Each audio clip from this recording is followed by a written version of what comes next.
अच्छा बाबूजी, हम लोग गीत विरहा गायक राम जियावन पासवान, ग्राम पोस्ट कुड़जा, जनपद सिद्धार्थनगर के धरती से आप लोग के बीच, आप लोग के चरण के आशीर्वाद ही बहुत मालिक के कृपा रहा। बड़ा समय लेके ये भाग के लिखले रहने। आप लोग के एक ही स्वर में बहुत बहुत नमस्ते प्रणाम करते हैं और आशीर्वाद के लिए चरण के धूल के आप लोगन के चंदन करते हैं। बहुत सुंदर सुंदर गीत सुने के मिलल। गाजीपुर बनारस का नाम याद कैले में तबीयत गदगद हो जाले, लेकिन मात्र 20 मिनट के आप लोग के समय लेवे। एक बहुत ही भक्ति से भरा हुआ एक लाइन, जैसे हमारे आदरणीय बंटी गुरुजी बहुत ही सुंदर मुंह से अमृत जैसा निकला हुआ है, इतना बढ़िया। लेकिन आए सुन में आइए, गीत के शीर्षक हो भक्ति का भाव कि भाई ब्राह्मण बसे एक मायापुरी में, वेदों के ज्ञाता रवि के पुजारी, आत्रिक गोत्र रहा नामदेव शर्मा, सतयुग खत्म आई त्रेता की बारी।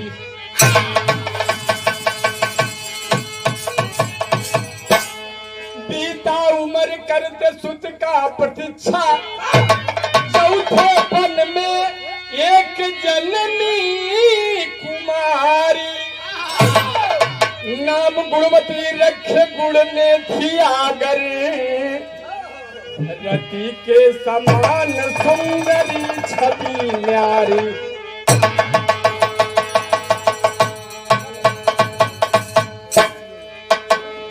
ये बाबू सतयुग का जवंत हो रहा था, तो इसी मायापुर में एक देव शर्मा नाम के पंडित जी रहते थे। धीरे धीरे सतयुग का अंत हुआ, त्रेता युग आया बाबू। देव शर्मा जी महाराज के चौथापन आ गई बा। वो समय चौथापन में एक जगह से आस लगा के बैठल रहने की एगो बेटा या तो बेटी मालिक देदा गोद में, लेकिन चौथापन में एक बेटी के जन्म भइल बा, जौने लड़की के नाम गुणवती रखल गइल। आज इस जौना दीपक में तेल ना रहा, वो दीपक में तेल भर जाई तो जान ली हो कि जीवन में खुशी हो जाए। आज पंडित देव शर्मा जी के अपार खुशी बा, लड़की के नाम गुणवती रखल बा। समय बीतत बा और बिरहा में गजल से अंदाज लगल के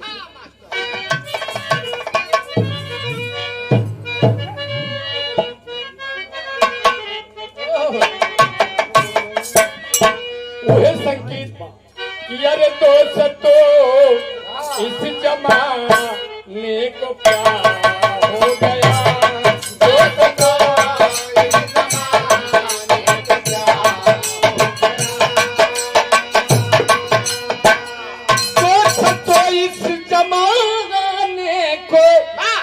क्या हो गया, जिसको चाहा वही बेवफा हो गया।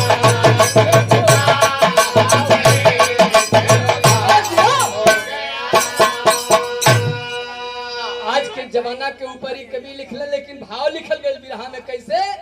आज गुणवती धीरे धीरे बाबू समय अनुसार सयान होखत बा। कैसे कि अरे तुई जी के चाँद जाए सी बड़ी कालिका,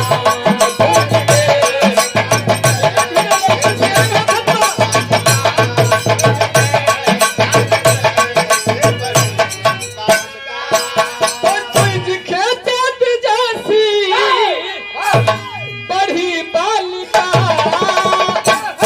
थोड़े दिन में तरुणता लगा अरे खोजने बरसुता क्या चले विप्र जी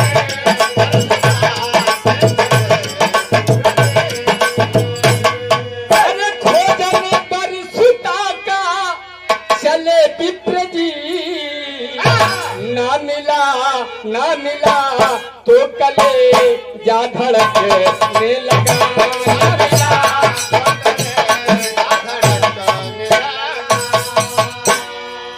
लड़की बाबू जब घर में सियान हो जाले बाप मतारी के सर के बोझ होखे लगला आज पंडित जी के लड़की खातिर बर ढूंढत हूं लेकिन कहीं ना बनत बा शादी के व्यवस्था लड़का तो मिलत बा लेकिन लड़की के जोग ना मिलत बा ओ समय भइल का बाबू नजर में तैयारी में कैसा नवा शरीर का हिले वाली ना हो तो दान में बजिला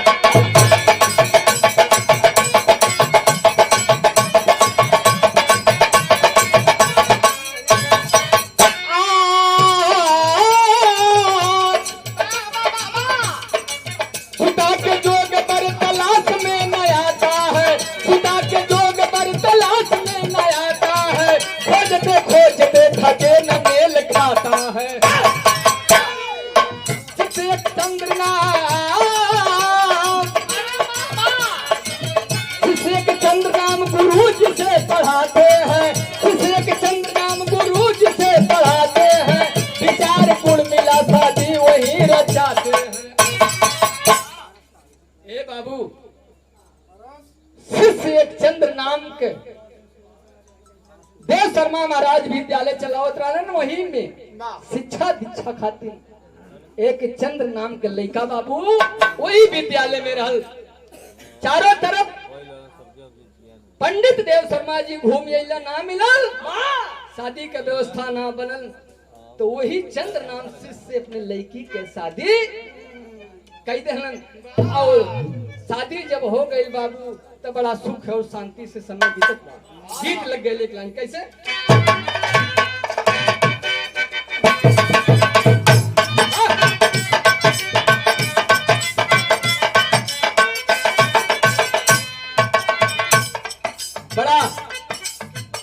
बढ़िया संकेत हमारे हारमोनियम मास्टर साहब की ओर से ये कोनो दुल्ही अपने पतिदेव के पास फोन कैले बा काले बा कि घर से जब चल जावा तो सब सुध बुझ भुला जाला आदमिया पूछत बा आखिर बताई का परेशानी बा तो वो रोटिया कहले बा चूसता देवरा चूसता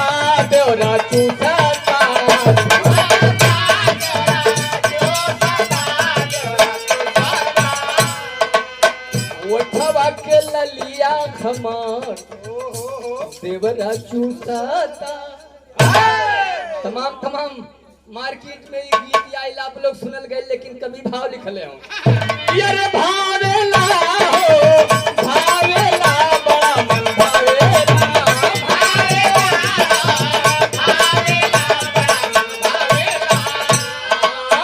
भावेला हो भावेला बड़ा मन भावेला रखे गुरु कुटिया मझा बड़ा मन भावेला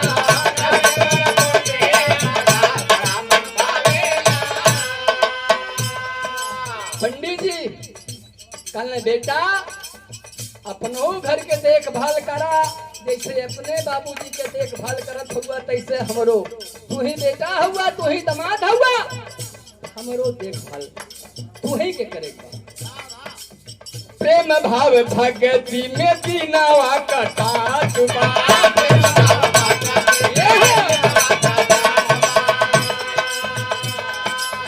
जली कैसे चौका एक दिन लकड़ी ना पा चुका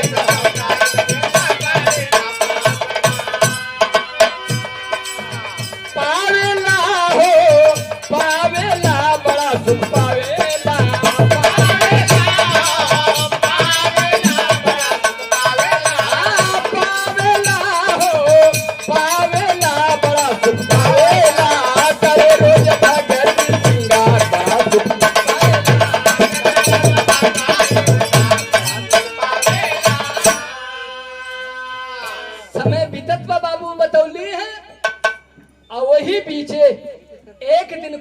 पर न एगो लकड़ी भोजन बनावे बदे बा न एगो पाता भोजन बनी कैसे ही गैस सिलेंडर जौन घरे घरे उपलब्ध बा हो ना भइला वो समय हो ना रहल। गुणवती अपने बाबूजी से अपने पतिदेव से काले बा कि आज भोजन पकावे खातिर लकड़ी नहीं खे। बाबूजी कहीं से व्यवस्था होके के चाहिए। गीत लगल बाबू का भाई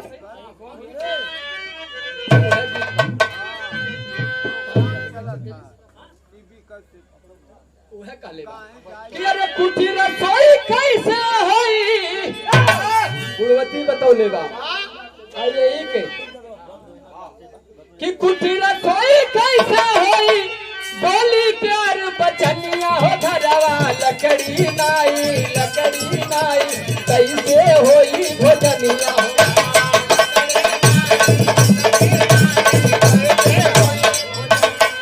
आखिर बाबूजी भोजन पकावे बदे एक ही लकड़ी ना बा आखिर भोजन कैसे बनी। इतना बात जब गुणवती के सुनले हम पिता गुणवती के पति दोनों चल कि गुरु कुल्हाड़ा तुरंत सवारा चेला साथ लियाई हो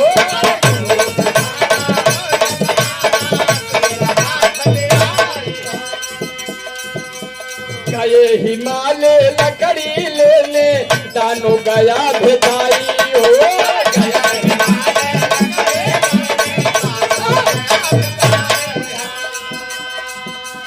रूप भयंकर बन के अंदर से जीवनिया हो घरवा लकड़ी नाई कैसे होई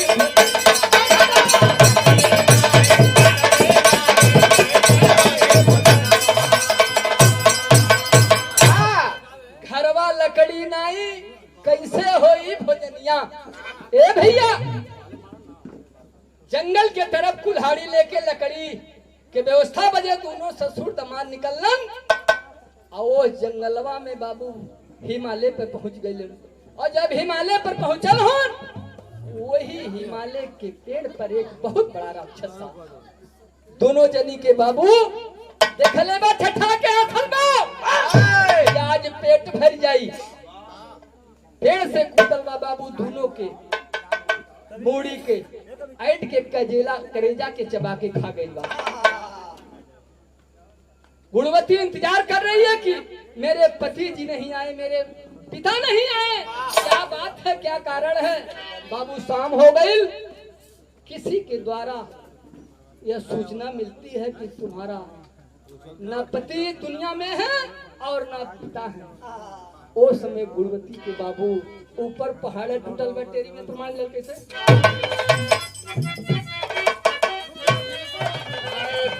अरे फफेरा रो होती गुणवती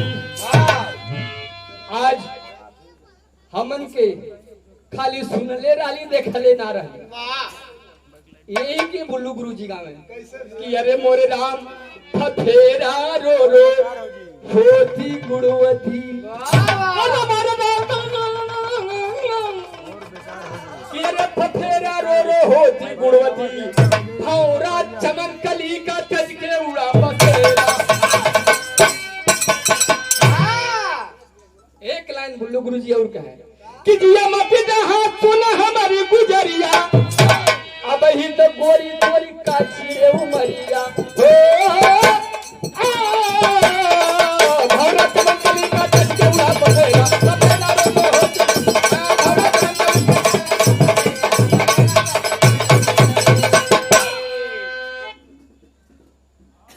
ये धरती पर ऐसे ऐसे देवता स्वरूप अवतार लिए थे कि जिनकी आवाज आज नहीं खत्म होगी जब तक धरती रहेगा तब तक अमर रहेगा। हमारे आदरणीय सूबेदार गुरु जी का ये आशीर्वाद है जो हम आप सभी का चरण का दर्शन पाए हैं। कैसे मिला है किस मोड़ पर ये हमें पद मिला है ये गुरु जी जानते हैं कि ये होलम जाता। लेकिन बाबू वो समय पहाड़ टूटल बा जेकर पति और पिता दोनों नवजुवक उम्र में छूट जाओ ओकरे जीवन से पूछ ले बाबू। उसमें भावक से कि जिंदगी नद में किस्ती टूटी, तन तो बाढ़ चुभ जाता है, आंसू की धार गिरे धर धर,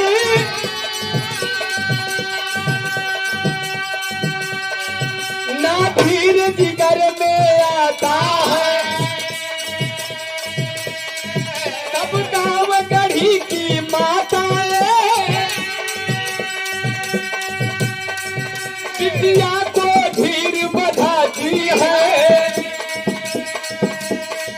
अरे शोक शांत करवाने में, अरे शोक शांत करवाने में सब माँ बेटी लग जाती है।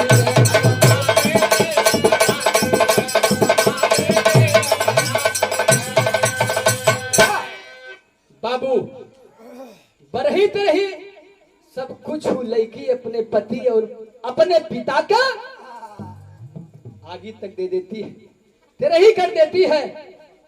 अब बाबू कुल कार निकलने के बाद पागलों जैसा घूम रही है, लोग अपने अपने अदायगी अनुसार समझाते हैं। यही लोग कहते हैं कि जो आया है एक ना एक दिन इस दुनिया से वो जाएगा, यही लोग सांत्वना दे रहे हैं।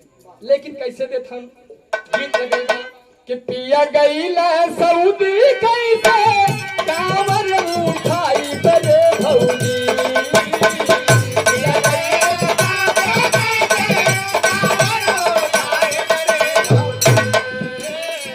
पिया गई सऊदी कैसे कांवर उठाई बड़े भौजी, कि भौजी रे कैसे अकेला देवघर जाई बड़े भौजी, भौजी रे।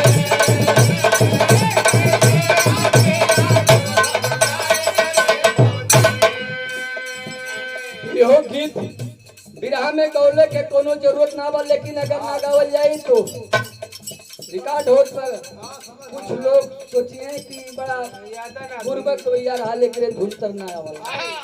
लेकिन जब तलक आदरणीय हमारे सुरदार गुरु जी का आशीर्वाद बा तब तलक कैसे कोनो धुन ना छुट्टी जो ने धुन के कैच ना कैले। लेकिन कैसे समझावत है विधि का विधान ऐसे कहलो ना जाइए बेटी,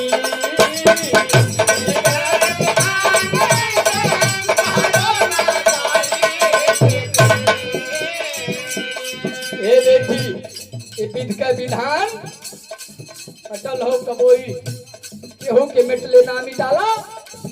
ये लिए जौन कुछ भइल तौन भइल दिल में शांति रखा। विधि के विधान ऐसे कहलो ना जाइए बेटी, कि बेटी हो एक दिन अकेला सब ही जाइए बेटी,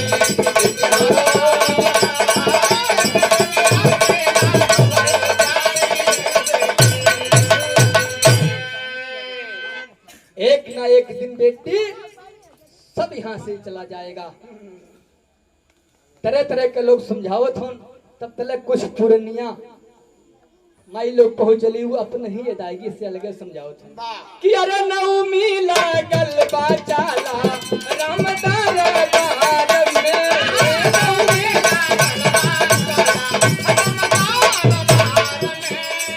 चल के लगावा गोता।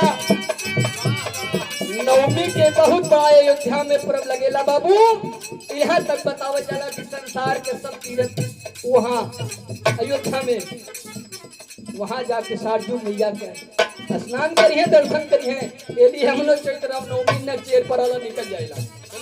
नवमी लागल बाचाला रामदार दार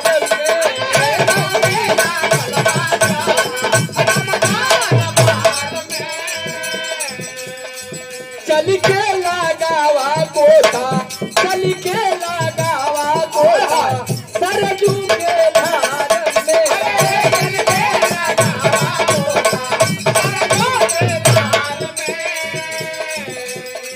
सरजू कटाया माया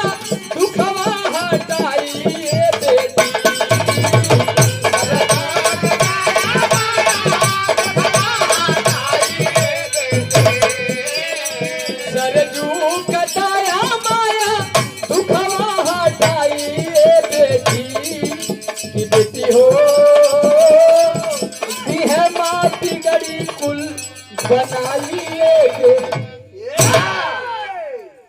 बेटी काहे बदे एकदम पागल भइल हो। चैत राम नवमी के पर्व लगत बा, अयोध्या में चला भगवान राम के दर्शन होई, सारजू मैया में स्नान होई, सारा कष्ट सारा विपत्ति दूर हो जाई। संघरी लोगन के चलल बा बाबू ओ समय के भाव लगल बा। वह गीत बा कि अरे लगावा बेटी मनावा में, ये नहान के दिने गावत बजावत माई बहन लोग जाली कि अरे लगावा बेटी मनावा में, अरे राम जी का ध्यान हो लगावा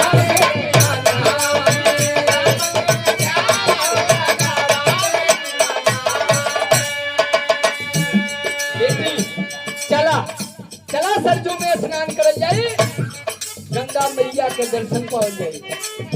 गौवा के लोगन संगे कई दिहली तैयारिया बाबू, गौवा के लोगन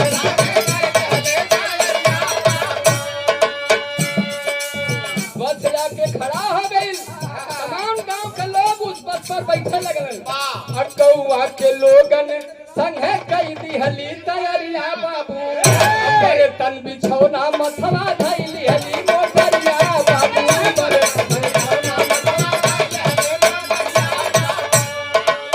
ले ले अपन चाली पर ले ले के चाली पर से बुआ पिसान हो लगावा बेटी मनावा में, राम जी का ध्यान हो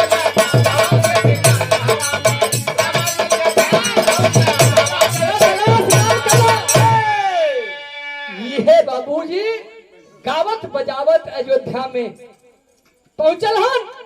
वो समय का भाव लगल कैसे बाप ने चली आई लेके और मनवा लागल बा, और राम प्रभु के कब होई दर्शनवा मनवा।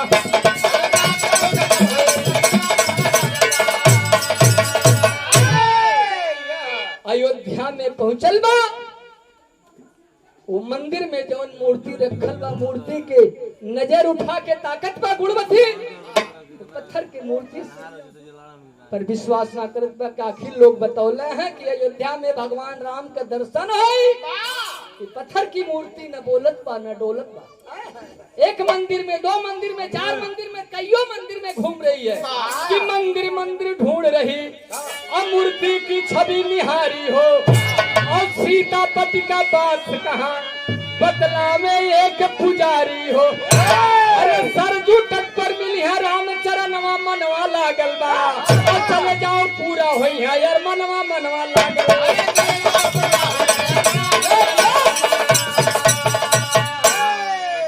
घूमत चारों तरफ गुणवती बाबू एक पुजारी जी से पूछ पड़ल बा कि आखिर पुजारी जी महाराज यह इतना बता दी, भगवान राम का दर्शन करे बदे घर से चलल है, भगवान राम का दर्शन कैसे। वो पुजारी कहते हैं कि चले जाओ सरजू के तट पर जो रेत दिखाई दे रहा है, उसी रेत पे भगवान राम का महल बनकर अलियासान तैयार है, उसी में भगवान राम विराजमान है। ए बाबू इतना बतिया पुजारी के मुखार दिल से जब गुणवती सुन ले बा, दौड़ पड़ल बाते आधा में प्रणाम लगा।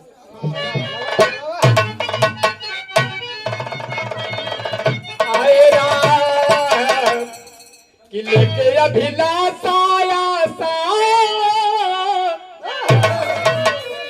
कि लेके अभिलाषा अरे सरजू नहैली बाबू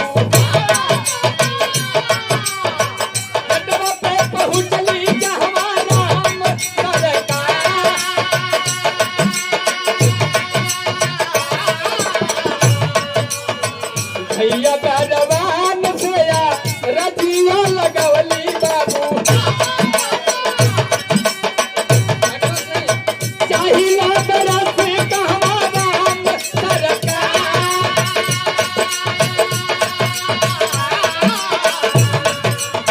दुल्हन करवाना परल हरी बन गया बाबू आ दौड़ नंग पा तीन नाथ वही था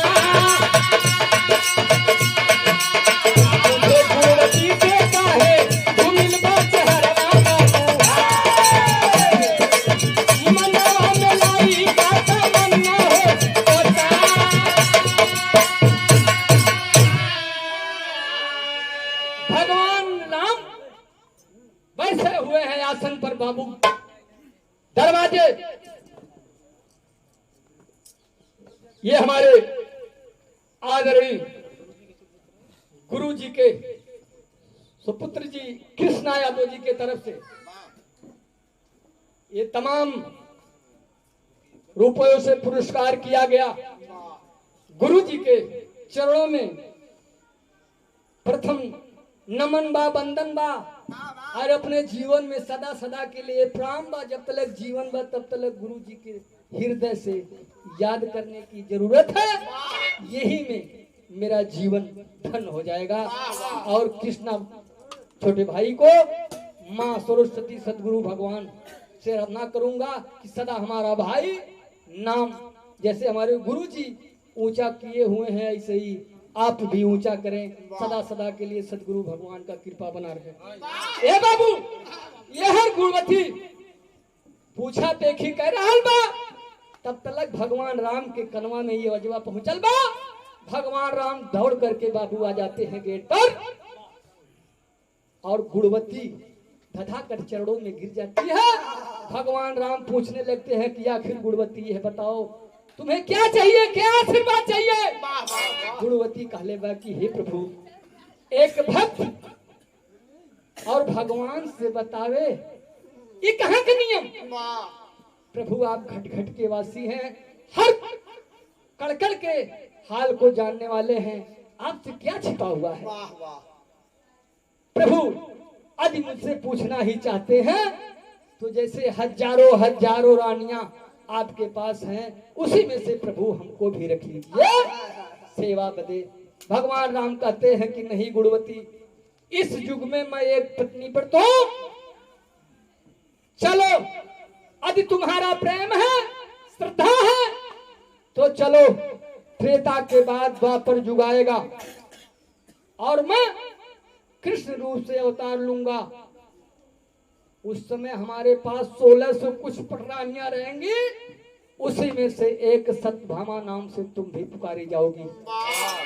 और ये जो तुम्हारे पिता थे ये उस जन्म में सत्यधनवा नामी बाल होंगे, उन्हीं के घर तुम्हारा पैदाइश होगा, उन्हीं का पुत्री तुम बनोगी। और ये जो चंद्र नाम का शिष्य था ये उस जन्म में हमारा मित्र होगा, गायों को चरवाही करेगा। उसका नाम थोड़ा सा दिमाग से हटा हुआ है, आप लोग क्षमा करेंगे। और मैं कृष्ण रूप से आऊंगा, उस समय तुम सत्यभामा नाम से मेरी एक भक्ति होगी। बाबू इतना बात जब गुणवती सुन ले बा खुशियों में झूम जाती है। कहती है कि प्रभु स्थान मुझे बता दीजिए किस जगह जाओ। भगवान राम कहते हैं चले जाओ हरिद्वार। उसी जगह अपने सतर्कता को दर्शाते हुए शरीर को छोड़ देना और द्वापर जुग जब आएगा तो पुनः होगा। वो समय का भाव लगे राम बिहारी का पाई के चरनिया अरे फुलाई सुंदरी हरिद्वार में सनिया लगाई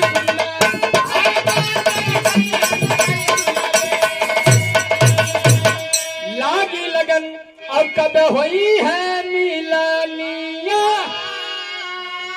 अरे प्रमोद करे लगली हरि का भजनिया अरे त्यागी चोला सत भामा कहाई सुंदरी अपने कुलवा के पनिया बचाई सुंदरी।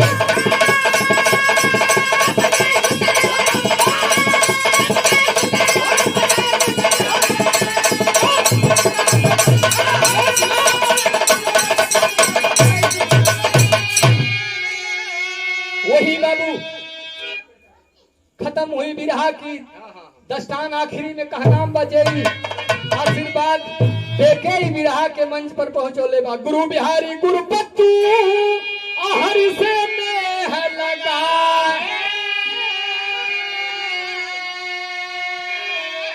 गुरु बिहारी गुरुपत्तू और खैबरी जी नेह लगाई अरे परिसिद्धन कवि का बगिया के फूल अरे कबो नहीं मुरझाई हो